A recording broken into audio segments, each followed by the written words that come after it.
Middle east या मशरिक़ वस्ता में Israel ने पिछले कई बरसों में अपनी फौजी ताकत, खुफिया कार्रवाइयों और तबाहकुन हमलों के जरिए यह तासुर देने की कोशिश की कि वो अपने तमाम दुश्मनों को एक एक करके खत्म कर देगा। गजा में हमास के खात्मे का नारा लगाया गया, लबनान में हिजबुल्लाह को सबक सिखाने की बात हुई और ईरान को बारहा खुले और खुफिया हमलों से झुकाने की कोशिश की गई। लेकिन आज अगर जरा शोर से हटकर ठंडे दिल से देखा जाए तो सवाल वही खड़ा है कि इजराइल ने इतनी जंगों के बाद वाकई में हासिल क्या किया है। यह सवाल बहुत अहम है। जाहिर है गजा मलबे का ढेर बना, हजारों घर बर्बाद हुए, लाखों इंसान बेघर हुए, औरतें और बच्चे खाक और खून में नहला दिए गए, मगर जिस हमास को खत्म करने का दावा था वो किस्सा अभी खत्म नहीं हुआ। यूं लगता है कि जैसे इजराइल ऊंची दुकान फीके पकवान वाली पॉलिसी लेकर मैदान में उतरा था। दावे आसमान पर, नतीजा जमीन के नीचे। गजा में ऐसी तबाही मचाई गई कि दुनिया के जमीर पर सवाल उठ गए, मगर सियासी और अस्करी हदफ अब भी अधूरा है। अगर एक पूरी पट्टी को खंडर बना देने के बाद भी दुश्मन अपनी जगह मौजूद हो तो फिर सवाल हमले की शिद्दत पर नहीं, हिकमत अमली की नाकामी पर उठता है। गजा की जंग ने इजराइल को वक्ती तौर पर ताकतवर जरूर दिखाया, मगर साथ ही उसकी अखलाकी और सिफारती साख को गहरा नुकसान भी पहुंचा। आज दुनिया भर की यूनिवर्सिटियों, सड़कों, पार्लिमान और आलमी फोरम्स पर इजराइल के खिलाफ वो आवाजें उठ रही हैं जो पहले इस शिद्दत से सुनाई नहीं देती थी। गोया इजराइल ने हमास को खत्म करने के नाम पर ऐसा कदम उठाया कि खाया पिया कुछ नहीं, गिलास तोड़ा 12 ने। न हमास का मुकम्मल खात्मा हुआ, न खित्ता पुरअमन हुआ, अलबत्ता इजराइल के हाथों पर मासूमों के खून के धब्बे और ज्यादा नुमाया हो गए। लबनान का मामला भी कुछ मुख्तलिफ नहीं है। हिजबुल्लाह के खिलाफ इजराइल ने बरसों से सख्त लबो लहजा अख्तियार कर रखा है। 12 हमले हुए, धमकियां दी गई, सरहदी जो कशीदगी है वो एक तरह से बढ़ी, लेकिन हिजबुल्लाह न सिर्फ बाकी है बल्कि इजराइल के लिए अब भी एक मुस्तकिल दर्द-ए-सर बना हुआ है। यहां भी इजराइल की कैफियत कुछ ऐसी ही महसूस होती है कि खोदा पहाड़ निकला चूहा।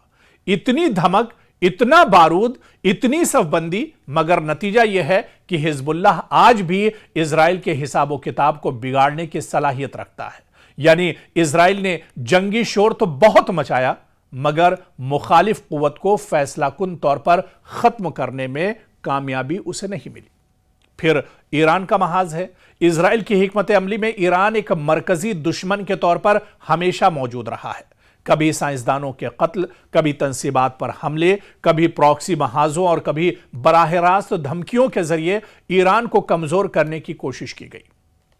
लेकिन अगर नतीजा यह हो कि ईरान न सिर्फ बाकी रहे बल्कि खित्ते में अपना असर भी बरकरार रखे तो फिर इजराइल की हिकमत अमली पर सवाल उठना फितरी है।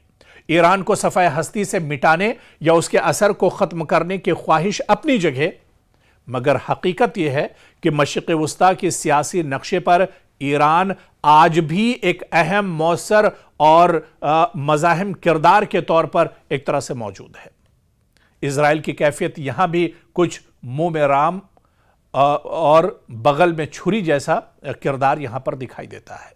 दुनिया को सिक्योरिटी, जमहूरियत और दिफा का बयानिया दिया जाता है, मगर जमीनी हकीकत में हमले, खुफिया कार्रवाइयां और खित्ते को मुस्तकिल अदम इस्तेहकाम की तरफ धकेलने की पॉलिसी दरअसल इजराइल की नजर आती है।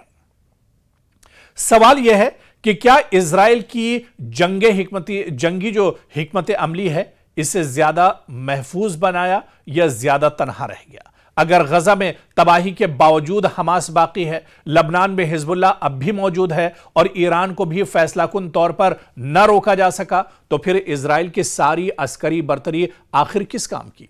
ताकत सिर्फ बमबारी का नाम नहीं होती, ताकत सियासी नतीजा हासिल करने की सलाहियत का नाम भी नहीं है। और अगर जंग के बाद भी दुश्मन जिंदा, मज़ाहिमत बरकरार, खित्ता मजीद गैर मुस्तहकम और दुनिया की राय मजीद मनफी हो जाए तो फिर इसे कामयाबी नहीं, स्ट्रेटेजिक नाकामी कहा जाता है। और यही वजह है कि आज इजराइल के बारे में यह कहना बेजा नहीं होगा कि उसने अपने पांव पर खुद कुल्हाड़ी मारी। गजा में जो कुछ हुआ उसने इजराइल के खिलाफ अखलाकी मुकदमा मजबूत किया। लबनान और ईरान के महाजों ने उसकी सिक्योरिटी एस्टेब्लिशमेंट पर नए सवालात खड़े किए और आलमी सतह पर उसे अब महज एक मजलूम रियासत के तौर पर पेश करना पहले जैसा आसान नहीं रहा। जंगों ने इजराइल को वक्ती अस्करी फायदा शायद दिया हो, मगर साथ ही उसे सिफारती तन्हाई, अखलाकी दबाव, आलमी तनकीद और खित्ते में बढ़ती मज़ाहमत के ऐसे दायरे में भी धकेल दिया है जिससे निकलना आसान नहीं होगा। गजा की तबाही ने यह भी साबित किया कि जदीद तरीन हथियार हमेशा सियासी फतेह की जमानत नहीं बनते।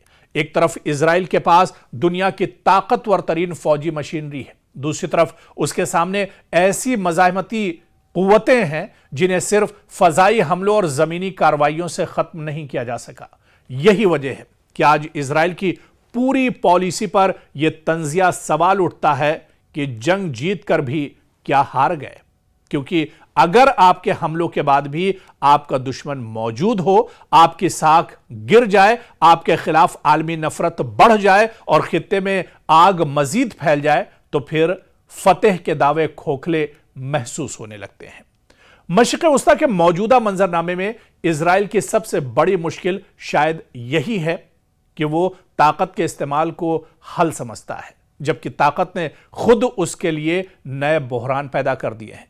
गजा में इंसानी अलमिया, लबनान में मुसलसल तनाव, ईरान के साथ खतरनाक कशमकश और दुनिया भर में इजराइल के खिलाफ बढ़ता गुस्सा, ये सब मिलकर एक ऐसी तस्वीर बनाते हैं जिसमें इजराइल बज़ाहिर ताकतवर जरूर है मगर मुतमईन नहीं, हमलावर जरूर है मगर महफूज नहीं, और सरगर्म जरूर है मगर अपने बड़े मकासद हासिल करने में कामयाब नजर नहीं आता। और फिर आप देखिए कि आखिर में सवाल फिर वही है कि इजराइल आज आखिर कहां खड़ा है। शायद उस मकाम पर जहां बारूद बहुत खर्च हुआ, शोर बहुत मचा, दावे बहुत किए गए, मगर हासिल वही ढाक के 3 पात। गजा जल गया, लबनान सुलगता रहा, ईरान निशाने पर रहा, मगर इजराइल का मिशन फिर भी अधूरा दिखाई देता है।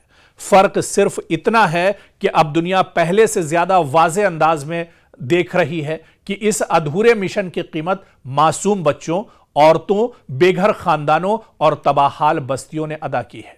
और यही वो हकीकत है जो इजराइल के अस्करी बयानिए पर सबसे बड़ा सवालिया निशान बनकर एक तरह से खड़ी है।